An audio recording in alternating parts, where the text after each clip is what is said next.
Hello मेरे भविष्य के वीएलडीए डॉक्टर साथियों, आप सभी का हार्दिक स्वागत है आपके अपने यूट्यूब चैनल वीएलडीए कैंपस पर।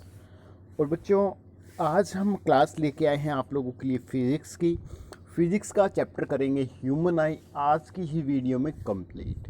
तो बच्चों, इस वीडियो को लास्ट तक ज़रूर देखना और इसके बाद आपका फिज़िक्स का एक चैप्टर रह जाएगा, लाइट, रिफ्रैक्शन एंड रिफ्लेक्शन। तो बच्चों, उसको हम 2 पार्ट में करेंगे, ठीक है। कोशिश रहेगी कि आपको एक ही वीडियो में प्रोवाइड कर दूं, बट 2 पार्ट की इच्छा रहेगी क्योंकि उसका थोड़ा सा मटेरियल ज़्यादा हो जाता है और न्यूमेरिकल मैं आपको बाद में करवाऊंगा, ठीक है। तो आइए अब हम स्टार्ट करते हैं हमारी आज की क्लास। तो आज की क्लास में हमारा chapter number 11 human I and the colourful world. तो बच्चों, ह्यूमन आई के बारे में आप जानते हो कि एक लाइट है, लाइट को यूज करते हैं हम देखने के लिए। जब लाइट किसी भी सब्सटेंस पर, पदार्थ पर गिरकर हमारी आईज तक आती हैं, उसी के कारण वो पदार्थ है उसको हम देख सकते हैं, उस सब्सटेंस को हम देख सकते हैं, ठीक है ना। तो इस बात को ध्यान रखना। तो बच्चों, लाइट किसी भी सब्सटेंस पर गिरकर हमारी आईज तक कैसे आएगी? तो बच्चों, वो आएगी जो हमारा फिनोमिना होता है रिफ्रैक्शन ऑफ लाइट का, ठीक है। The human I works on the refraction of light. Refraction of light का जो फिनोमिना है उसके ऊपर काम करेगी। नेचुरल कन्वेक्स लेंस होता है, ठीक है, लिविंग मटेरियल यानी ह्यूमन की आंख में, ठीक है। तो इसी के कारण हमें जो सारी चीज़ें हैं बच्चों वो हम देख पाते हैं। तो आज का जो हमारा मेन टॉपिक ह्यूमन आई ही रहेगा, बट ह्यूमन आई के अलावा भी हम इसमें पढ़ेंगे कौन कौन से, भाई रेनबो फॉर्मेशन के बारे में, ट्विंकलिंग ऑफ स्टार्स के बारे में, blue and red colour of sky के बारे में, ठीक है। तो आइए ह्यूमन आई के बारे में जानते हुए। ह्यूमन आई हमारा क्या है? एक सेंसिटिव सेंस ऑर्गन है, ठीक है, और ये कैमरा की तरह काम करता है जो कलरफुल वर्ल्ड की कलरफुल पिक्चर्स हमारे तक पहुंचाता है। और ये फॉर्म करता है बच्चों inverted real image on light sensitive surface retina. तो रेटिना पर कैसी इमेज बनती है? इन्वर्टेड बनती है और रियल इमेज बनती है, वास्तविक बनती है बट उल्टी बनती है, ठीक है ना। तो अब आप कहोगे सर सीधी कैसे दिखाई देती है हमें, वो भी फिनोमिना बताऊंगा बच्चों, डोंट वरी, टेंशन नहीं लेने की, बस क्लास में लास्ट तक बने रहना, सारे डाउट्स आपके मैं दूर करूंगा, ठीक है। उसके बाद आइए भाई, डायग्राम देख लो। सबसे पहले आंख का, फिर कंफ्यूज मत होना भाई कौन सी क्या चीज़ चाहिए। देखो यहाँ ये होती है हमारी आईलिड, ठीक है, ये होता है हमारा सीरा, और ये होती है हमारी देखो प्यूपिल, ये ब्लैक वाली जो बाहर बाहर दिख रही है छोटी छोटी सी, ये देखो ये प्यूपिल है। और ये हमारा क्या है, इसके ऊपर वाली जो टर्म दिख रही है आपको ये फुली हुई है, देखो ये किसी की वाइट होती है, किसी की ब्लैक होती है, किसी की ब्लू होती है, ठीक है, किसी की ब्राउन होती है। तो ये होती है आइरिस। क्या होता है? आइरिस, ठीक है। ध्यान से देख लो यार, बाद में दिक्कत नहीं आनी चाहिए। और ये जो ऊपर उठा हुआ भाग है ये होता है कॉर्निया, और इसके अंदर क्या होता है? ये वाला एक्वस ह्यूमर, और ये होती है हमारी सिलरी बॉडी एंड मसल्स, और ये होता है बच्चों विट्रस ह्यूमर। और यहाँ देखो ये स्क्लेरा, और ये सेकंड जो लेयर है इसकी कोरोइड, तीसरा हो गया रेटिना, और यहाँ क्या है? मैक्यूला, ठीक है बच्चों। और ये होती है हमारी ऑप्टिक नर्व और रेटिनल ब्लड वेसल। इतनी चीज़ें समझने के बाद अब इसके अलग अलग पार्ट को समझिए। भाई सबसे पहले हम समझेंगे किसको? कॉर्निया को। भाई कॉर्निया क्या होता है? तो सबसे पहले कॉर्निया की अगर हम बात करते हैं बच्चों, तो ये क्या है? थिन मेम्ब्रेन है through which light enter. Thin membrane है जिसके थ्रू आँख में लाइट एंटर करती हैं, और ये फॉर्म करती है transparent bulge on front of eye ball. Eye ball क्या होता है भाई? ये स्ट्रक्चर आपको जो दिख रहा है ये आई बॉल कहलाएगा। ये स्ट्रक्चर जो आपको दिख रहा है, ठीक है, ये वाइट, ये कंप्लीट जो स्ट्रक्चर आपको दिख रहा है ये वाला कंप्लीट स्ट्रक्चर, ये हमारा क्या होता है? आई बॉल होता है, ठीक है बच्चों। तो on the front of eye ball most of the refraction occurs at the outer surface of the cornea. Cornea के बाहरी सरफेस पे ज़्यादातर क्या होता है? रिफ्रैक्शन होता है। ये आपकी कॉर्निया है बच्चों, और इसके बाहरी सरफेस पे ज़्यादातर लाइट क्या होती है? रिफ्रैक्ट होती हैं। यहीं आके लाइट क्या होती हैं? यहाँ से ही हमारी आंख में लाइट क्या करती हैं? एंटर करती हैं बच्चों, ठीक है। और बच्चों अब आपसे पूछ ले भाई कॉर्निया का जो आउटर सरफेस होता है उसकी शेप कैसी होती है? तो आप कहोगे सर कन्वेक्स शेप होती है। कन्वेक्स लेंस की जो शेप होती है ना, उस शेप में होती है, ठीक है, कन्वेक्स इन शेप। और इसके बाद नेक्स्ट जो हम बात कर रहे हैं बच्चों, आई बॉल की बात कर रहे हैं। तो आई बॉल क्या है, it is approximately spherical in shape with the diameter about 2.3 centimetre. और उसके बाद आता है बच्चों आइरिस। आइरिस की अगर हम बात करते हैं तो it is dark muscular diaphragm that control the size of प्यूपिल and it is behind the cornea. Cornea के क्या होता है, ये पीछे होता है। ध्यान से देखो भाई आइरिस को, ये रहा, ये आपका है आइरिस, ये ठीक है। यहाँ देखो, और ये देखो, यहाँ ध्यान से देखो, ये क्या है आपका आइरिस है। यहाँ देखो सॉरी, यहाँ ठीक है, ये क्या है आपका आइरिस है। और ये देखो, ये आपकी कॉर्निया थी, और कॉर्निया की क्या होता है, ये पीछे होता है बच्चों। उसके बाद नेक्स्ट जो बात कर रहे हैं भाई, कॉर्निया के पीछे होता है ये। तो मेरे साथियों, सबसे पहले आँख की जो वर्किंग है वो क्या होनी चाहिए, आप लोगों को मैं अच्छे से बता दूं कि जो लाइट एंटर करेगी बच्चों, ध्यान से इस कंसेप्ट को समझ लो, सारी बातें क्लियर हो जाएगी। कि जो लाइट एंटर करेगी बच्चों, वो यहाँ से एंटर करेगी, ठीक है, यहाँ से देखो, यहाँ से एंटर करेगी, फिर कहाँ जाएगी, लेंस के पास जाएगी। और इससे पहले जो बात कर रहे हैं कॉर्निया, कॉर्निया भी एक लेंस की तरह काम करती है, कन्वेक्स लेंस की तरह काम करती है, ठीक है। ये इमेज को क्या है अच्छे से परख लेगी भी, किस तरह की है, कैसी है। उसके बाद ये भेजेगी लेंस के पास। लेंस के पास भेजने के बाद इसका जो सेंसेशन जाएगा वो जाएगा किसके पास, रेटिना के पास। और रेटिना से हमें जो इमेज मिलेगी ना बच्चों, वो कैसी मिलेगी, वो मिलेगी हमें बिल्कुल रियल। और क्या मिलेगी बच्चों, इसके साथ साथ इन्वर्टेड मिलेगी, ठीक है। और जो रेटिना होता है ना बच्चों, ये light sensitive, large number of light sensitive cell से बना हुआ होता है, जिसके कारण हमें क्या है, इमेज मिलती है। और रेटिना के पास से जो इमेज है ना, ऑप्टिकल नर्व के थ्रू इलेक्ट्रिकल सिग्नल्स के फॉर्म में मैसेज जाएगा ब्रेन के पास। और ब्रेन के पास जैसे ही मैसेज जाएगा तो वो थिंग हमें क्या हो जाएगी बच्चों, विजिबल हो जाएगी। उसका डायग्राम क्या है, हमारे दिमाग में सेट हो जाएगा। भाई ये चीज़ ऐसी है। उसके बाद मैंने आपको प्यूपिल और आइरिस का कंसेप्ट बता ही दिया, ठीक है। कि जब स्मॉल प्यूपिल स्मॉल होगी, कब होगी भाई, जब लाइट क्या होगी, ज़्यादा होगी। और प्यूपिल का साइज स्मॉल किसके कारण होगा, कौन कंट्रोल करेगा, तो इसको करेगा आइरिस कंट्रोल। और प्यूपिल का जो साइज है लार्ज होगा, डिम लाइट में होगा बच्चों। डिम लाइट में किसके कारण होगा, कौन कंट्रोल करेगा, इसको आइरिस करेगा। यानी जब हम सिनेमा के अंदर जाएंगे, मूवी देखने अंदर जाएंगे तो अंधेरा होगा।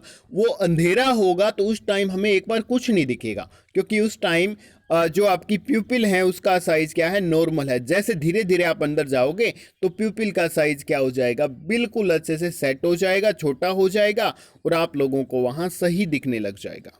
सॉरी, बड़ा हो जाएगा। अंधेरे में क्या होता है, बड़ा होता है, ठीक है। और जब आप उस सिनेमा हॉल से बाहर धूप में निकलोगे तो उस टाइम क्या है, आपकी आंख ऑटोमेटिकली बंद होने लग जाएगी। वो बंद क्यों होती है एक बार, क्योंकि वहां आपके जो प्यूपिल का साइज है वो आइरिस सेट करता है, छोटा करता है, ठीक है। जिसके कारण आपको फिर बाहर का जो दृश्य है वो साफ साफ दिखने लग जाता है बच्चों।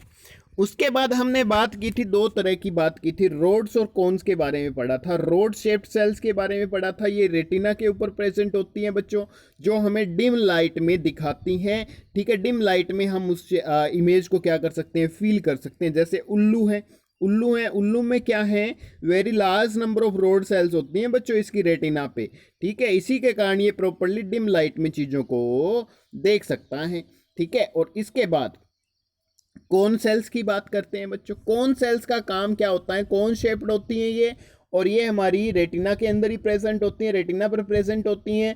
और ये ब्राइट लाइट में काम करती हैं। ब्राइट लाइट में जो ऑब्जेक्ट्स हमें दिखते हैं वो किसके कारण दिखते हैं, कोन सेल्स के कारण दिखते हैं।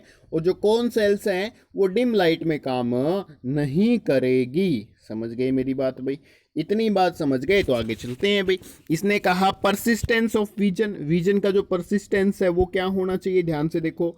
It is the time for which sensation of an object continues in the eye. ये क्या है, वो टाइम होता है, ठीक है, जिसमें हमें दिखने लगता है भी, हमारी आंख में इमेज बन जाती है, माइंड तक सारे सिग्नल चल जाते हैं। ये टाइम होता है 1/16 ऑफ सेकेंड।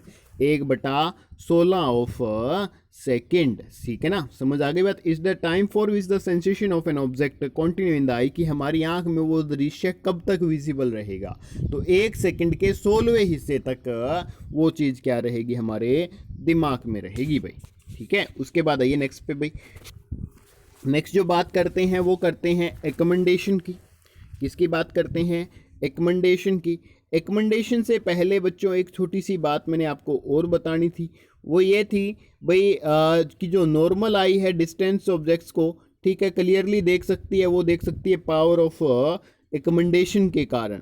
ये पावर ऑफ एकमेंडेशन क्या है, इसको ध्यान से समझिए आप, कि the ability of eye lens to adjust its focal length is called accommodation with the help of ciliary muscles, कि जो हमारी आँख है, ठीक है, उसका जो लेंस है उसकी फोकल लेंथ को एडजस्ट करना सिलरी मसल्स की हेल्प से, उस एबिलिटी को हम, उस योग्यता को हम क्या कहेंगे, पावर ऑफ एकमेंडेशन। अब ये काम दो तरह से करेंगे।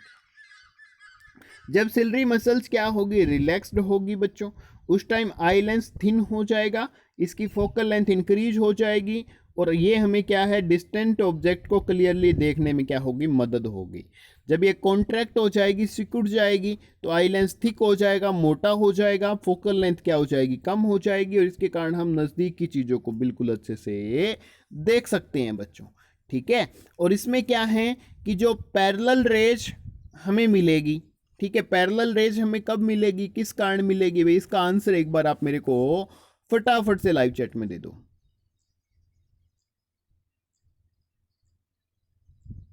कि जब हमारी आंख के आई के पास लाइट पहुंचती है बच्चों, ठीक है, उस टाइम वो क्या होती है, पैरेलल होती है। क्या होती हैं, पैरेलल होती हैं। क्या होती हैं बच्चों, पैरेलल होती हैं। समझ गए मेरी बात। और जैसे ही हमारी आंख में लाइट एंटर कर जाएगी, ठीक है, किसी ऑब्जेक्ट से आती हुई, वो डाइवर्ज होगी, स्प्रेड होगी हमारी आंख में, ठीक है, तो उस टाइम क्या है, वो एक जगह पे मिलती हुई दिखाई देगी। और इसको ये कब होगा, जब हमारी जो आंख का कन्वेक्स लेंस है वो हाईली कन्वर्जिंग पावर का होगा। किसका होगा, हाईली कन्वर्जिंग पावर का होगा, ठीक है। और इसकी शॉर्ट फोकल लेंथ होगी, और ये थोड़ी सी क्या होगी, थिक होगी। ये बात मैंने आपको वैसे बता दी, समझाने के लिए बताई है भाई, ठीक है। उसके बाद नेक्स्ट जो हमें बात करनी है, नियर पॉइंट ऑफ आई क्या होता है बच्चों, it is 25 centimetre for normal eye and the minimum distance eight which object can be seen mostly distinctly without strain, बिना किसी दबाव के हम देख सकते हैं भी 25 सेंटीमीटर की दूरी तक, ये मिनिमम होता है। Far point of eye, it is infinity for normal eye and it is farthest point up to which the eye can see object clearly, यानी दूर का पॉइंट की बात कर रहा है यार। ये हमारा क्या होता है, इनफाइनाइट होता है, ये आंख की क्षमता होती है जहां तक हम देख सकते हैं, ठीक है। इतनी बात समझ आ गई साथियों। अब चलिए आगे भाई। और बच्चों यहाँ से ना एक क्वेश्चन और उठा कि दिल कर रहा है कि एक बार आपको एकमेंडेशन के बारे में थोड़ा सा डेफिनेशन और बता दूं एकमेंडेशन की। तो बच्चों एकमेंडेशन की डेफिनेशन क्या होती है कि ये एबिलिटी होती है हमारी आँख की डिस्टेंट के ऑब्जेक्ट को और नज़दीक के ऑब्जेक्ट को, ठीक है, फोकस करने की रेटिना के ऊपर। और ये जो इसके कारण जो फोकल लेंथ चेंज होती है ना, फोकल लेंथ चेंज होती हैं, इसको हम कहेंगे, लेंस की जो फोकल लेंथ चेंज होगी इसको हम कहेंगे एकमेंडेशन। क्या कहेंगे, एकमेंडेशन या कन्वर्जिंग पावर कहेंगे, ठीक है। और जो नॉर्मल आई है बच्चों, उसकी पावर ऑफ एकमेंडेशन कितनी होती हैं, ठीक है, फार के जो ऑब्जेक्ट्स हैं उनकी इन्फिनिटी होती है, क्लोज के ऑब्जेक्ट्स हैं उनकी होती है 25 सेंटीमीटर होती हैं। समझ गए मेरी बात भाई, इतनी बात समझ आ गई। और पावर ऑफ एकमेंडेशन है किसी भी पर्सन की जो नॉर्मल आई की हैं बच्चों, वो 4 डायोप्टर होती हैं।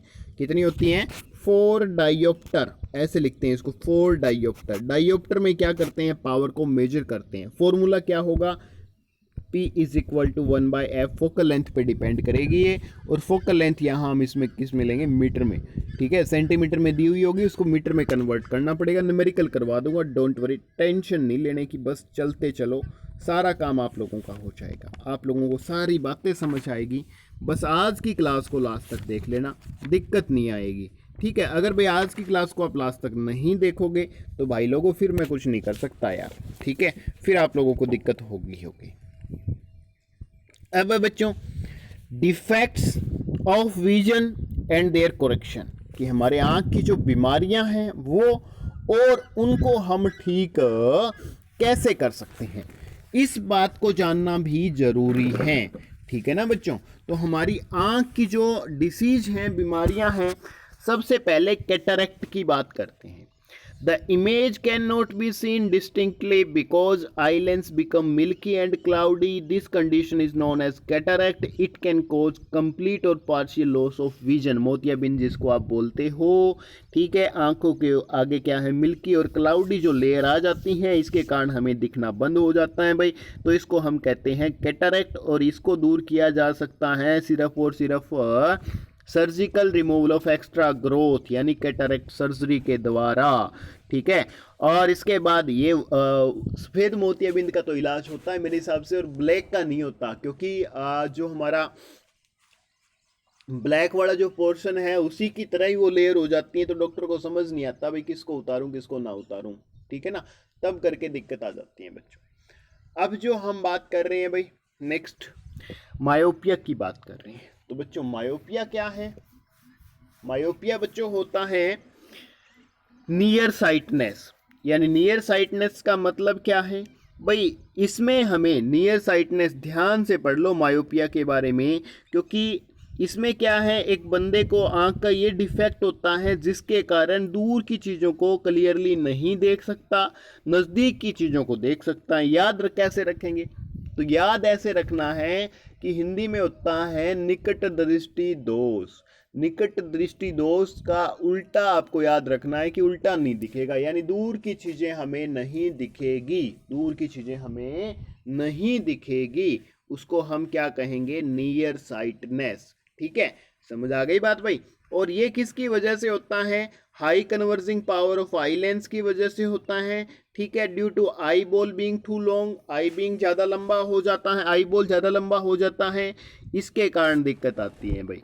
ठीक है, इतनी बात समझ आ गई। तो उसके बाद है भाई, ध्यान से देखो, अब a person can see objects clearly near, near के जो ऑब्जेक्ट्स हैं उनको क्लियरली देख सकता है, but can not see distant object distinctly, image formed in front of the retina. तो ये देखो ध्यान से भाई, नॉर्मल आई है, ठीक है, ऑब्जेक्ट की इमेज बिल्कुल रेटिना पे बनेगी, और ये पैरेलल लाइट्स आएगी, ठीक है, लेंस से पास होगी तो इनकी इमेज पहले बन जाएगी, रेटिना से पहले बन जाएगी, तो उसको हम कहेंगे मायोपिक आई, और यही डिसीज होती है भाई। ठीक है, उसके बाद है रीजन ऑफ डिटेक्ट क्या होगा, excessive curvature of eye lens, thick decrease focal length, और एलोंगेशन ऑफ आई बॉल, यानी आई बॉल का जो साइज है वो बड़ा होने के कारण। इसकी करेक्शन कैसे करेंगे बच्चों, इसको ठीक कैसे करेंगे? तो इसको ठीक किया जाता है कनकेव लेंस की हेल्प से। किसकी हेल्प से? कनकेव लेंस की हेल्प से। एप्रोप्रिएट जो पावर का, जिस पावर की ज़रूरत होगी उसी का, यानी अवतल दर्पण की हेल्प से। ठीक है, अवतल लेंस की हेल्प से भाई, दर्पण नहीं, अवतल लेंस की हेल्प से। ठीक है, ऐसा होता है कनकेव। ठीक है, और ये पूरी तरह से सही इमेज बनाएगा किस पे? रेटिना पे। किस पे बनाएगा भाई? सही इमेज बनाएगा किस पे? रेटिना पे। समझ आ गई भी बात इतनी? उसके बाद यानी यार एक सिंपल सी बात बताऊं क्या मायोपिया की, कि जब बच्चा क्लास में बैठा है और पीछे बैठा है बिल्कुल लास्ट में, उसको बोर्ड पे साफ नहीं दिख रहा, तो वो क्या है? वो बीमारी होती है कौन सी? मायोपिया। कौन सी होती है? मायोपिया। ठीक है, इसके बाद एक है हाइपरमेट्रोपिया फार साइटनेस, यानी इसमें नज़दीक का दिखे, दूर का साफ दिखेगा पर नज़दीक का नहीं दिखेगा। आपके बुजुर्ग कहते हैं ना, लारे मेरी चश्मा दाल में से कंकड़ निकालूं फलाना दिकड़ा, वो बात होती है। तो वो उनको जो बीमारी होती है ना, वो हाइपरमेट्रोपिया होती है। इसमें क्या है, दूर की चीज़ें तो सही दिखेगी, अरे दूर का तो घना ही अच्छा दिखे, रोड कित पड़ा है, नज़दीक आड़ा में, नज़दीक का कौन दिखे। ठीक है, तो वो बीमारी कौन सी होगी? हाइपरमेट्रोपिया होगी साथियों, जिसमें नज़दीक का साफ नहीं दिखेगा, दूर की चीज़ें साफ दिखेगी। आपने देखा होगा बुजुर्ग फ़ोन को भी कई बार दूर करके देखते हैं, यार किसका फ़ोन आ गया, देखते हैं ना, तो उनको बीमारी होती है हाइपरमेट्रोपिया। अखबार को भी मतलब इतना पूरा खींच के तान के पढ़ेंगे, ठीक है, तो उन लोगों को बीमारी कौन सी होती है, हाइपरमेट्रोपिया। अलग अलग एंगल से पढ़ते हैं, ठीक है, तो ध्यान से भाई समझ लेना वहाँ बीमारी कौन सी होती है, हाइपरमेट्रोपिया। किसी को बोल मत देना भाई तेरे को ये बीमारी है, वो गुस्से लोग पुराने टाइम के जो बंदे हैं ना वो होती है ऐसे, गुस्सा जल्दी आता है उनको, ठीक है ना, ध्यान रख लेना इस बात का भाई। तो उसके बाद क्या है, ये बात मैंने आपको बताई अच्छे से। तो इसका जो इसकी करेक्शन कैसे होगी, इमेज आपके सामने है बच्चों, ध्यान से देखो कि इसमें जो हाइपरमेट्रोमिया में नज़दीक की चीज़ें हैं वो क्लियरली नहीं दिखेगी, दूर की चीज़ें हैं वो साफ दिखेगी, क्योंकि इसमें जो इमेज बनेगी वो बनेगी रेटिना के पीछे, ठीक है। उसमें कहाँ बन रही थी, मायोपिया में रेटिना के आगे इमेज बन रही थी बच्चों। इतनी बात समझ आ गई। नॉर्मल आई में देखो भाई सही रेटिना के ऊपर इमेज बनेगी, और जिसको हाइपरमेट्रोपिया हुआ होगा उसको इमेज बनेगी कहाँ, रेटिना के पीछे, यानी बनती हुई प्रतीत होगी, ठीक है। इसका रीजन क्या है भाई, इसका रीजन है increase in focal length of eye lens, ठीक है। आई लेंस जब थिन हो जाएगा, मोटा हो जाएगा उस टाइम, या eyeball has become too small, या आई बॉल क्या हो जाएगी, छोटी हो जाएगी उस टाइम। इसको करेक्ट किससे किया जाता है, कन्वेक्स लेंस से। ऐसे वाला जो लेंस होता है वो कौन सा होता है, कन्वेक्स यानी उत्तल, कौन सा, उत्तल लेंस, ठीक है बच्चों। इसके बाद है प्रेस बायोपिया। नेक्स्ट क्या है आपकी, प्रेस बायोपिया। न्यूमेरिकल इन पे मैं करवा दूंगा, टेंशन नहीं लेने की, बस काम क्या करना है, जो काम करवा रहा हूँ, थ्योरेटिकल पोर्शन करवा रहा हूँ वो अच्छे से समझ लेना। तो बच्चों प्रेस बायोपिया क्या होता है, ये हमारी आंख का डिफेक्ट है, ठीक है, विजन का डिफेक्ट है, जिसमें क्या है, जो ओल्ड एज के पर्सन है उनको होता है, उनकी जो पावर ऑफ एकमेंडेशन है वो कम हो जाती है, लॉस हो जाती है, 25 सेंटीमीटर भी नहीं दिखता और इन्फिनिटी भी नहीं दिखता, दोनों तरह की प्रॉब्लम हो जाती है, नजदीक का भी नहीं दिखता, दूर का भी नहीं दिखता, उसको हम कहेंगे प्रेस बायोपिया। क्या कहेंगे, प्रेस बायोपिया। समझ गए मेरे साथियों, बात ध्यान से देखो भाई। As we become older, the power of accommodation of eye usually decrease. The near point gradually recedes away, and the defect is called presbyopia. Person may suffer from both myopia और हाइपरमेट्रोपिया, दोनों तरह की बीमारी हो सकती हैं, ठीक है। इसमें नज़दीक का भी नहीं दिखता और दूर का भी नहीं दिखता। रीज़न क्या होता है कि जो सिलरी मसल्स है बच्चों वो वीक हो जाती हैं, उनकी फ्लेक्सिबिलिटी है वो कम हो जाती हैं, ठीक है। और इसकी जो करेक्शन कर सकते हैं ना, बाईफोकल लेंस यूज करेंगे हम, ठीक है, यानी इसमें कन्वेक्स भी होगा और कनकेव भी होगा, ठीक है। और जो कनकेव हैं बच्चों वो ऊपर पोजीशन में लगा होगा, कनकेव ऊपर की तरफ होगा, और कन्वेक्स कहाँ लगेगा, नीचे की तरफ लगेगा चश्मा में, ठीक है। और रिफ्रैक्शन ऑफ लाइट अब हम पढ़ेंगे थ्रू ए प्रिज्म, बड़ा ज़बरदस्त कंसेप्ट है भाई, ठीक है। ये बस ऐसे ऐसे कंसेप्ट है ना, अच्छे अच्छे कंसेप्ट हमें पढ़ने चाहिए, और इन्हीं से हमें सारी बातें समझ आएगी, ठीक है। इससे पहले कोई आई का कोई पॉइंट रह ना जाए यार, उस चीज़ को अच्छे से भाई पढ़ लो, ठीक है। किसी तरह का कोई कंसेप्ट रह गया तो लाइव चैट में लिख दो, मैं आपको करवा दूंगा। अब बच्चों एक छोटी सी बात थी भाई, आँख को डोनेट कौन कौन कर सकता है, बड़ा अच्छा क्वेश्चन पूछा आप लोगों ने, ठीक है। तो बच्चों आँख को जो डोनेट करने की कंडीशन है वो क्या है भाई, जिस बंदे को स्पेक्स लगा हुआ है, चश्मा लगा हुआ है, मायोपिया है या हाइपरमेट्रोपिया है, ठीक है, किसी तरह की कोई भी बीमारी है जो मैंने आपको नाम बता रहा हूँ वो ध्यान रख लेना, या बीपी की प्रॉब्लम है या अस्थमा है, वो बंदा तो आँख डोनेट कर सकता है। और जिसको कम्युनिकेबल डिसीज हैं लाइक एड्स हो गया, हेपेटाइटिस बी और सी हो गया, रेबीज हो गया, ल्यूकेमिया हो गया, टेटनस हो गया, कोलेरा हो गया और मेनिंगिटिस हो गया, ठीक है, और एंसेफाइलिटीज हो गया, ऐसी जो बीमारी होती है वो अपनी आंखों को डोनेट नहीं कर सकते। और हमारी आंख एक पर्सन की डेथ के बाद 4 से 6 घंटे तक जीवित रहती है, 4 से 6 घंटे तक उसको रिमूव कर सकते हैं भाई, ठीक है। और आंख को रिमूव करने के बाद, ठीक है, 10 से 15 मिनट लगते हैं, सिर्फ आंख को रिमूव करने में 10 से 15 मिनट लगते हैं बच्चों, और 4 से 6 घंटे तक आंख को हम रिमूव कर सकते हैं। और किसी बंदे को ये आंखें जो डोनेटेड आंखें होती हैं लगा सकते हैं, ताकि जिसने हर अपनी लाइफ में अंधेरा देखा है वो भी उसकी आंख भी अच्छे से देख सके, वो भी इस संसार को अच्छे से देख सके, क्योंकि बच्चों ये गॉड गिफ्ट होता है, ठीक है ना, मैन्युअली कोई चीज़ नहीं बनती, गॉड गिफ्ट होता है, ठीक है। उसके बाद आ जाइए अभी प्रिज्म पे। अब आपका प्रिज्म का कंसेप्ट क्लियर करेंगे। तो बच्चों प्रिज्म की बात करते हैं तो it has 2 triangular basis and 3 rectangular lateral surface. 2 triangular base होंगे, ठीक है, और 3 रेक्टेंगुलर लेटरल सरफेस होंगे। और इसके बाद क्या है कि the surfaces are incline to each other, ये एक दूसरे के ऊपर चढ़े हुए होंगे, एक दूसरे से जुड़े हुए होंगे। And the angle between its 2 lateral faces is called angle of prism, और 2 लेटरल सरफेस के बीच में जो एंगल होगा उसको कहेंगे एंगल ऑफ प्रिज्म। ध्यान से देखो भाई, ये रहा, ठीक है, ये जो ए एंगल बना रखा है ये कहलाएगा एंगल ऑफ प्रिज्म, ठीक है, क्या कहलाएगा, एंगल ऑफ प्रिज्म। अब देखो बच्चों, सबसे पहले प्रिज्म के अंदर जैसे ही सनलाइट आएगी, ठीक है, इसके ऊपर गिरेगी तो ये नॉर्मल है, नॉर्मल के साथ जो एंगल बनाएगी उसको कहेंगे इंसिडेंट एंगल, ठीक है। उसके बाद ये लाइट जैसे ही आगे की तरफ जाएगी और रिफ्रैक्ट होगी, क्या होगी, रिफ्रैक्ट होगी, ठीक है। और आप लोगों को पता है कि ये नॉर्मल की तरफ ही रिफ्रैक्ट होगी, जैसे ही रिफ्रैक्ट होने के बाद दूसरे मीडियम में दूसरा जो इसका एज है उससे जाएगी तो फिर से रिफ्रैक्ट होगी। तो यहाँ इसकी रेज के रिफ्रैक्ट होने के कारण जो एंगल बनता हुआ प्रतीत होगा उसको कहेंगे एंगल ऑफ डेविएशन। क्या कहेंगे, एंगल ऑफ डेविएशन। तो एंगल ऑफ डेविएशन कौन सा होता है बच्चों, कि एक इंसिडेंट रे और एमर्जेंट रे का जो एंगल होता है उसको हम कहते हैं एंगल ऑफ डेविएशन। अब एमर्जेंट रे कौन सी है भाई, ये देखो, ये आपकी एमर्जेंट रे है, ठीक है, और ये आपकी कौन सी है, रिफ्रैक्टेड रे है, ठीक है। ये इंसिडेंट रे है, ये वाली, ये इंसिडेंट रे है और ये एमर्जेंट रे है, ठीक है, इसको एंगल ऑफ डेविएशन कहेंगे। और जो नॉर्मल के साथ ये रे एंगल बनाएगी इसको हम कहेंगे एमर्जेंट एंगल। क्या कहेंगे, एमर्जेंट एंगल।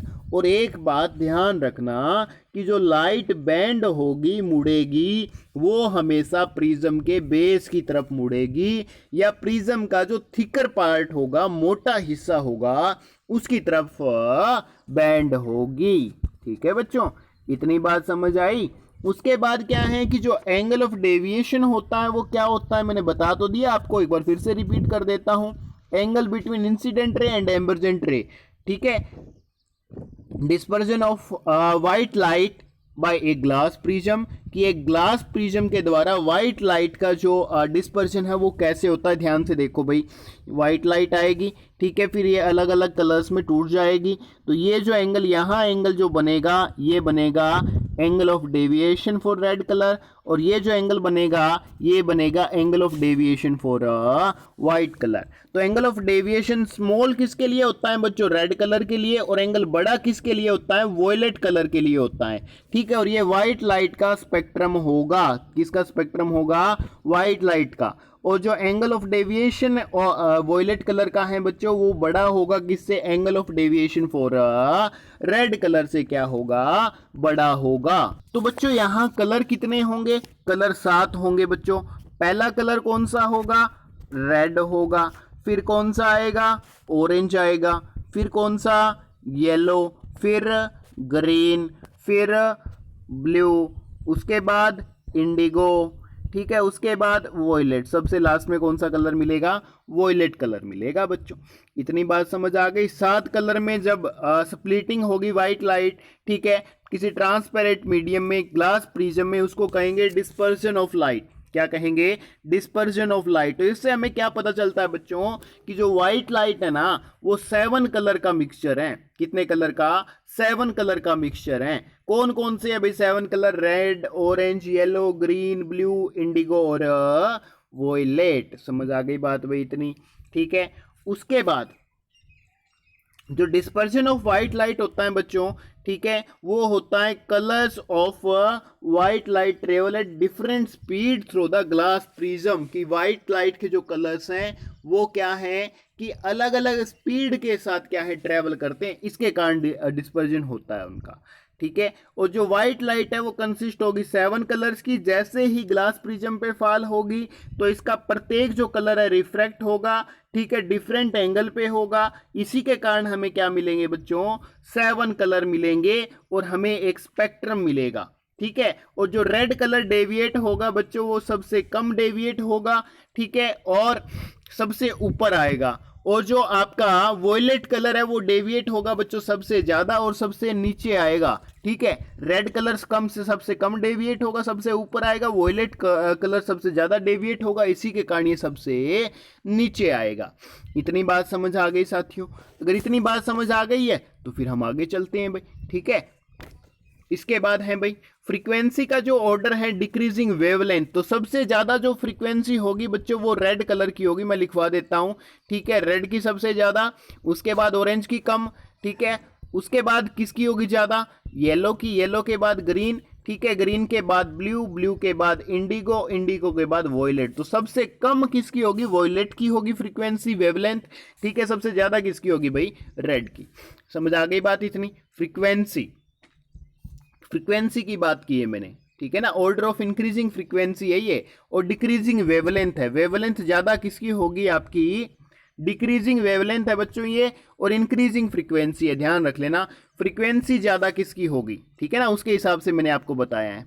तो सबसे ज्यादा जो हम फ्रीक्वेंसी की बात करेंगे तो फ्रीक्वेंसी सबसे ज्यादा होगी वॉयलेट कलर की, और वेवलेंथ सबसे ज्यादा होगी रेड कलर की, ठीक है। इस चीज को ध्यान रखना। उसके बाद है बच्चों कि जो स्प्लिटिंग ऑफ लाइट है इनटू बैंड्स में, तो उसको हम क्या कहेंगे? उस स्पेक्ट्रम को, उसको कहते हैं स्पेक्ट्रम, और विबग्योर से याद रखते हैं, ठीक है। विबग्योर का मतलब नीचे से पढ़ना है, violet, indigo, blue, green, yellow, orange और रेड, ये याद रखने का तरीका है बच्चों। और जो स्प्लिटिंग राइट होगा कंपोनेंट्स में उसको हम डिस्पर्शन कहेंगे। और different component colour light bands at different angles respect to incident angles. The red light bends the least while the violet bends most। जो बात बताइए वही आ गई भाई, ठीक है। उसके बाद इसाक न्यूटन थे भाई, he was first who obtained spectrum of sunlight using glass prism। Isaac Newton ने सबसे पहली बार जो सनलाइट का जो स्पेक्ट्रम था एक ग्लास प्रिज्म को यूज करते हुए पढ़ा था बच्चों। उसने ट्राई किया split of spectrum of white light more by using another similar prism, but he could not get any more colour. इसके बाद उसने जब जैसे ही दूसरी प्रिज्म उसके साथ यूज की तो वहां उसको कोई ज्यादा कलर नहीं मिले, वहां उसको सिर्फ और सिर्फ एक व्हाइट लाइट ही मिली बच्चों। He repeated experiment using second prism on inverted position with respect to first prism. पहली प्रिज्म के साथ दूसरी प्रिज्म इन्वर्टेड करके, उल्टा करके रखा, तो दूसरी प्रिज्म के थ्रू उसको जो लाइट मिली बच्चों वो व्हाइट लाइट ही थी, ठीक है। ऐसे करके भाई पहला जो सोर्स था लाइट का, ठीक है, इस लाइट के सोर्स से जैसे ही इसने लाइट पास करवाई बच्चों, ठीक है, तो वो 7 कलर्स में डिवाइड हो गई, और इसके थ्रू जैसे ही वो 7 कलर्स की लाइट पास हुई तो व्हाइट कलर की लाइट मिली, ठीक है। तो इसने कंक्लूड किया कि sun is made up of 7 visible colour. 7 colour का जो सन है बना हुआ है विबग्योर से, इसको हम याद रखेंगे, ठीक है। उसके बाद आता है बच्चों रेनबो की बात करते हैं। रेनबो क्या है? ध्यान से पढ़ लो। It is the spectrum of sunlight in nature. Nature में है भाई सनलाइट का स्पेक्ट्रम। जैसे बारिश आती है, बारिश आने के बाद आप लोगों को कई बार 7 कलर की जो लाइनें हैं वो आपके स्काई में यानी आसमान में आपको दिखती है, उसको हम रेनबो कहते हैं बच्चों। और रेनबो क्वेश्चन पूछा जाता है रेनबो किसकी वजह से बनता है, तो ये बनता है डिस्पर्जन ऑफ लाइट की, सनलाइट की वजह से, डिस्पर्जन ऑफ सनलाइट की वजह से by the tiny water droplet, की पानी की जो छोटी छोटी ड्रॉपलेट्स हैं उनके थ्रू सनलाइट का क्या होता है? डिस्पर्जन होता है, ठीक है, एटमॉस्फेयर में, जिसके कारण क्या बनता है? रेनबो बनता है। वाटर ड्रॉपलेट है बच्चों वो किसकी तरह काम करेगी? प्रिज्म की तरह काम करेगी। It refract and disperse the incident sunlight, then reflect it internally, यानी इंटरनल रिफ्लेक्शन भी होगा, और फाइनली रिफ्रैक्ट होगी अगेन बाहर की तरफ। यानी एक बार लाइट क्या है, ये ड्रॉपलेट है, आएगी, टकराएगी, और अंदर की तरफ भी क्या होगी? रिफ्रैक्ट होगी, एमर्जेंट रे बनेगी, उसके बाद ये बाहर की तरफ आएगी, एमर्जेंट रे बनेगी, ठीक है। तो इसके कारण जो आपका स्पेक्ट्रम बनेगा वो रेनबो बनेगा बच्चों। और रेनबो क्या है? Is always form in direction of opposite to that of sun. Sun की डायरेक्शन के हमेशा ऑपोजिट बनेगा, ठीक है। ड्यू टू डिस्पर्जन और internal reflection of light different colours reach to observers eye, कि डिस्पर्जन के कारण और इंटरनल रिफ्लेक्शन के कारण हमें अलग अलग कलर्स दिखाई देते हैं। और रेड कलर है बच्चों वो टॉप पे होगा, ऊपर की तरफ होगा, वॉयलेट कलर कहाँ होगा, नीचे की तरफ होगा। उसके बाद है एट ए रिफ्रैक्शन डिस्पर्जन टेक्स प्लेस। ए पे क्या होगा, रिफ्रैक्शन और डिस्पर्जन होगा, बी पे इंटरनल रिफ्रैक्शन होगा और सी पे रिफ्रैक्शन और डिस्पर्जन टेक्स प्लेस दोबारा से होगा और इसके कारण क्या बनेगा, रेनबो बनेगा। ठीक है, अब एटमॉस्फेरिक रिफ्रैक्शन की बात भी करेंगे बच्चों हम। तो बच्चों अब हम जानेंगे अपीयरेंस एटमॉस्फेरिक रिफ्रैक्शन यानी अपरेंट स्टार पोजीशन, जो स्टार की पोजीशंस है उनके बारे में बच्चों। तो it is due to atmospheric refraction of starlight, कि स्टार की लाइट का एटमॉस्फेरिक रिफ्रैक्शन होने के कारण जो टेम्परेचर है, डेंसिटी है डिफरेंट लेयर्स की एटमॉस्फेयर की varies, hence we have different medium. इसके कारण क्या है बच्चों, हमारे पास अलग अलग मीडियम होते हैं और जो डिस्टेंट स्टार होते हैं वो काम करते हैं point source of light, light के सोर्स का काम करते हैं बच्चों।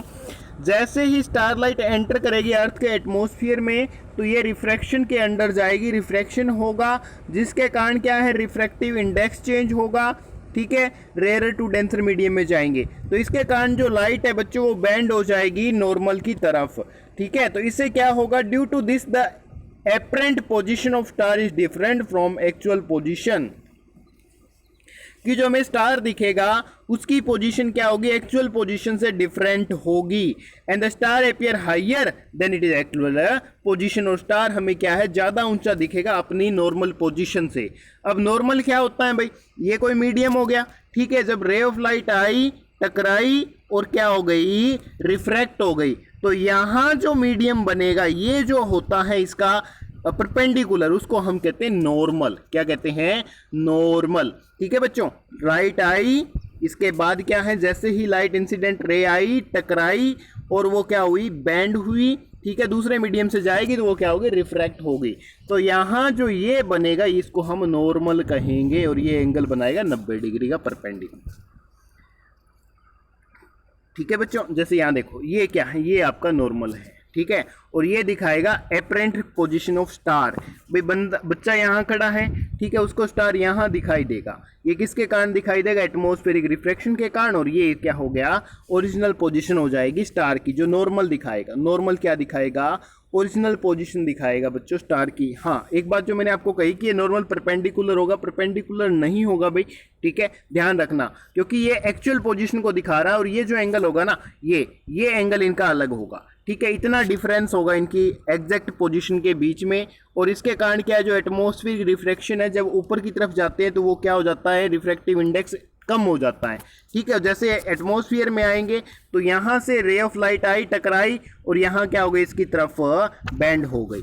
ठीक है बच्चों, तो ये होता है रिफ्रैक्टिव इंडेक्स। एटमॉस्फेरिक जो चेंज होते हैं उनके कारण हमें स्टार्स ऐसे दिखते हैं भाई, उनकी पोजीशन एक्चुअल की जगह थोड़ी सी घूमी हुई दिखती है।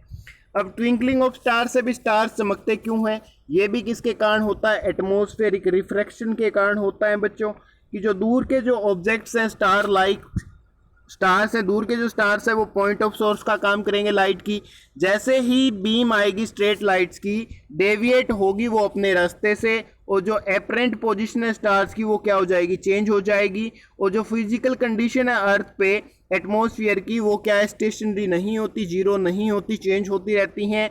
तो hence the amount of light enters our eyes and fluctuate some time bright and some time faint. इसके कारण क्या है कि जैसे ही लाइट हमारी आइज तक आएगी तो वो क्या है, कभी चमकेगी और कभी कम चमकेगी भाई। इसी के कारण हमें स्टार क्या है बच्चों, चमकते दिखाई देते हैं, और इसी को कहते हैं ट्विंकलिंग इफेक्ट ऑफ स्टार। अब देखो बच्चों, why planet do not twinkle. आप कहोगे सर स्टार चमकते हैं तो प्लेनेट क्यों नहीं चमकते, क्योंकि बच्चों प्लेनेट्स हैं वो अर्थ के पास होते हैं। ठीक है, seen as extended source of light, और क्या होते हैं, collection of large number of point size source of lights. वहाँ पे कलेक्शन भी होता है किसका, लार्ज नंबर ऑफ जो सोर्स ऑफ लाइट होते हैं। तो इसके कारण therefore the total amount of light entering our eyes from all individual point source will be nullify. और इसके कारण जो लाइट हमारी आंखों में आएगी, ठीक है, वो क्या होगी, जीरो होगी। और इसके कारण जो सारे सोर्स से आएगी, सभी सोर्स से लाइट हमारी आइज तक आएगी, तो इसके कारण जो ट्विंकलिंग इफेक्ट है बच्चों वो नलीफाई हो जाएगा, जीरो हो जाएगा। ठीक है, क्योंकि हर एक कॉर्नर से लाइट आ रही है। उसके बाद है बच्चों एडवांस सनराइज और डिलेड सनसेट, यानी सूर्य उदय होने से 2 मिनट पहले दिखता है, ठीक है, और अस्त होने से 2 मिनट बाद। ऐसा क्यों होता है भाई? क्योंकि ये भी किसके कारण होता है? एटमॉस्फेरिक रिफ्रैक्शन के कारण होता है। Because of this sun is visible about 2 minutes earlier, 2 minute पहले दिख जाता है, ठीक है, एक्चुअल सनराइज से, उदय होने से, और 2 मिनट बाद तक दिखता है सनसेट होने के बाद से। ये सन की अपीयरेंस है भाई, ठीक है, और ये इसका जैसे ही लाइट यहाँ आएगी टकराएगी, ठीक है, ये थोड़ा सा क्या होगी? रिफ्रैक्ट होगी। एक्चुअल सन यहाँ होगा और सन हमें कहाँ दिखेगा? यहाँ दिखेगा। तो ये किसके कारण होता है? एटमॉस्फेरिक रिफ्रैक्शन के कारण होता है, ठीक है। और apparent flattering of sun's disc at sunset और sunrise is due to atmospheric refraction. ध्यान रख लेना साथियों, क्वेश्चन पूछे जाते हैं। अब स्कैटरिंग ऑफ लाइट है बच्चों, इसमें आता है एक Tyndall effect. When beam of light strikes the minute particles of earth atmosphere, suspended particles of dust, molecule of air, the path of beam becomes visible। कि जब लाइट की जो बीम है जब वो टकराती हैं पार्टिकल से, अर्थ के पार्टिकल से, एटमॉस्फेयर के पार्टिकल से और डस्ट पार्टिकल से, एयर के मोलिक्यूल से, तो उस टाइम वो क्या होते हैं? वो पाथ ऑफ बीम क्या होगा? विजिबल होगा, हमें दिखेगा। तो बच्चों इसी के कारण जो फिनोमिना है स्कैटरिंग ऑफ लाइट का, कि लाइट के स्कैटर होने का, जिसमें हमें कोलोइडल पार्टिकल्स दिखते हैं, यानी डस्ट के छोटे छोटे पार्टिकल्स, एयर के छोटे छोटे मॉलिक्यूल्स दिखते हैं, तो इसी को कहते हैं टिंडल इफेक्ट। और टिंडल इफेक्ट को जो ऑब्जर्व किया जाता है जब सनलाइट पास होती है through canopy of dense forest, यानी फॉरेस्ट के थ्रू जब लाइट पास होती है उस टाइम भी, ठीक है। और जो स्कैटरिंग ऑफ कलर है, स्कैटरिंग ऑफ लाइट है, वो डिपेंड करता है साइज ऑफ स्कैटरिंग पार्टिकल्स पे, कि वेरी फाइन पार्टिकल्स होंगे, ठीक है। तो scatter mainly blue colour short wavelength, छोटी वेवलेंथ का क्या है कि ब्लू कलर हमें दिखेगा। लार्ज पार्टिकल्स होंगे तो स्कैटर लाइट लॉन्गर वेवलेंथ, यानी रेड कलर की लाइट वहाँ पे मिलेगी आपको। वेरी लार्ज, जब ज़्यादा लार्ज हो जाएंगे the sky appears white, sky कैसा दिखाई देगा आपको? वाइट दिखाई देगा। Very cloud, why cloud appear white, कि जो बादल हैं वो हमें वाइट क्यों दिखते हैं? Size of water droplets is very large, कि जब वाटर की जो ड्रॉपलेट्स है, बूंदे हैं, उनका साइज जब बड़ा होता है तो hence scatter all wavelength of light almost equally. तो वो क्या करते हैं कि सारी वेवलेंथ की जो लाइट्स है वो इक्वली क्या करते हैं? स्कैटर करते हैं, ठीक है। Why colour of sky is blue, sky का कलर ब्लू क्यों होता है? कि the molecules of air and other fine particles in the atmosphere have size smaller than the wavelength of visible light, की जो विजिबल लाइट होती हैं, ठीक है, उनकी वेवलेंथ से एटमॉस्फेयर के जो पार्टिकल्स हैं उनका साइज क्या होता है? स्मॉल होता है। तो इसके कारण क्या है कि जो स्काई है हमें ब्लू दिखता है, क्योंकि blue has shorter wavelength than red. Red से जो ब्लू की वेवलेंथ होती है वो क्या होती है? शॉर्टर होती है। तो इसी के कारण ये हमें ज़्यादा दिखता है, ठीक है बच्चों। According to Rayleigh scattering of light is inversely proportional to 1 by lambda की power 4 और या lambda minus wavelength. Scattering of light decrease with increase in wavelength. अब next question है, is there is no earth atmosphere, what will happen to scattering phenomena? अगर अर्थ का atmosphere ना होता तो स्कैटरिंग का जो फिनोमिना है उसके साथ क्या घटना घटती? तो वहाँ पे कोई भी स्कैटरिंग नहीं होती और जो स्काई हमें दिखता वो कैसा दिखता? डार्क दिखता, अंधेरा दिखता भाई, ठीक है। नेक्स्ट है colour of sun of sunrise और सनसेट, कि जब सनसेट और सनराइज होता है तो colour of sun and its surrounding appears red, वो हमें क्या दिखता है बच्चों? रेड दिखता है। सनराइज और सनसेट के दौरान क्या होता है कि सन अपने होरिजन पे नियर होरिजन होता है, तो उस टाइम क्या होता है कि sunlight have to travel largest distance in atmosphere, कि उसके कारण सनलाइट की, सूर्य की जो रोशनी है उसको एटमॉस्फेयर में ज़्यादा दूरी तय करनी पड़ती है। तो इसके कारण जो मोस्ट ऑफ ब्लू लाइट है उसकी वेवलेंथ शॉर्टर होती हैं, वो स्कैटर करती है पार्टिकल्स को दूर, और जो लाइट है जिसकी वेवलेंथ लॉन्गर है वो हमारी आंखों तक पहुंच जाती है भाई। इसके कारण सन हमें रेड दिखाई देता है। Why the danger signal of sign और sign are made of red colour, कि जो डेंजर सिग्नल्स है वो लाल कलर के क्यों बनाए जाते हैं भाई? किस कारण बनाए जाते हैं? ठीक है, red colour scattered the list, कि रेड कलर है वो स्कैटर यानी बिखरता कम है, ठीक है। जब स्मॉल पार्टिकल्स फोक के उनसे टकराएंगे तो वो क्या है, मैक्सिमम वेवलेंथ के होंगे, यानी विजिबल स्पेक्ट्रम होगा, ठीक है। और लार्ज डिस्टेंस से भी वो हमें दिख जाएगा, इसीलिए उनको लाल कलर का बनाया जाता है। जैसे बाइक है, बाइक के पीछे एक लाल कलर का रिफ्लेक्टर लगा हुआ होता है, इसी के कारण लगा हुआ होता है बच्चों, ताकि वो कलर कम फैले और लोगों को जल्दी दिखे, ठीक है। सर्दियों में आपने देखा होगा बाइक्स की ट्यूबलाइट है, उस पर भी लोग येलो कलर की फिल्म चढ़ाते हैं, वो भी इसी के कारण चढ़ाते हैं बच्चों कि लाइट कम फैले, ताकि आसानी से आगे दिख जाए। कुछ लोग रेड भी करवाते हैं उसको, ठीक है ना, कुछ ब्लू भी करवाते हैं, वो इसी कारण है भाई। At noon sun appear white, कि दोपहर में जो सन है वो वाइट दिखता है, क्यों कि at noon the sun is overhead, हमारे सिर के ऊपर होता है। Sunlight would travel shorter distance, sunlight को कम डिस्टेंस ट्रेवल करनी पड़ती है भाई थ्रू एटमोसफियर, एटमोसफियर के थ्रू। तो नून के दौरान जो सन है वो वाइट दिखेगा। Only little of the blue and violet colour are scattered, क्योंकि उस दौरान ब्लू और वॉयलेट कलर ही स्कैटर होते हैं थोड़े से अमाउंट में, इसी के कारण ऐसा होता है। डायग्राम आपके सामने है भाई, इसको अच्छे से समझ लेना कि सूर्य यहाँ होता है, ठीक है, लार्ज डिस्टेंस तय करनी पड़ती है उसको, जब सुबह मॉर्निंग में सूर्य उदय होता है उस टाइम, इसी कारण वो हमें रेड दिखाई देता है, ठीक है। यहाँ जब हमारे सिर पे होगा तो इसको दूरी कम तय करनी पड़ेगी लाइट को हमारे तक पहुँचने में, तो इसके कारण वो वाइट दिखता है भाई, ठीक है बच्चों। तो ये था आपका चैप्टर ह्यूमन आई। ह्यूमन आई के अंदर हमने लगभग सारे जो पार्ट्स है, आपके सारे जो क्वेश्चंस है, हर तरह की थ्योरी हमने इसमें पढ़ ली है बच्चों। तो कमेंट करके जरूर बताना भाई वीडियो क्लास आपको कैसी लगी। अगर अच्छी लगी है लाइक करके अपने दोस्तों के साथ शेयर कर देना, चैनल को सब्सक्राइब करके बेल आइकन जरूर प्रेस करना दोस्तों। और अगर आपको हमारा स्टडी मटेरियल चाहिए तो भाई टेलीग्राम ग्रुप ज्वाइन कर लेना, उसका लिंक डिस्क्रिप्शन में हमने दे रखा है। और हमारे जो एडमिन्स हैं उनको SMS कर देना, वो आपको टर्म्स एंड कंडीशंस बता देंगे स्टडी मटेरियल से रिलेटेड, ठीक है बच्चों। तो आप लोगों ने क्लास को लास्ट तक और अच्छे से अटेंड किया, उसके लिए आप लोगों का धन्यवाद। चैनल को सब्सक्राइब कर लीजिए हमारे साथ कनेक्टेड रहने के लिए भाई, ठीक है। और इस वीडियो को ज़्यादा से ज़्यादा शेयर कर देना बच्चों। और एक खास बात आप लोगों के लिए, जब भी आपकी एग्जाम डेट आएगी यार मैं आप लोगों को बता दूंगा, अनाउंस कर दूंगा, डोंट वरी। हर बार इस चीज़ की चिंता मत कीजिए कब आएगी, चिंता इस चीज़ की कीजिए कि एग्ज़ाम कैसे क्लियर करें, कितना पढ़ें, ठीक है बच्चों। तो इन्हीं अच्छी अच्छी बातों के साथ आपसे अब इजाज़त चाहूँगा। अब मिलेंगे हम हमारी नेक्स्ट क्लास में भाई, तब तक के लिए जय हिंद जय भारत।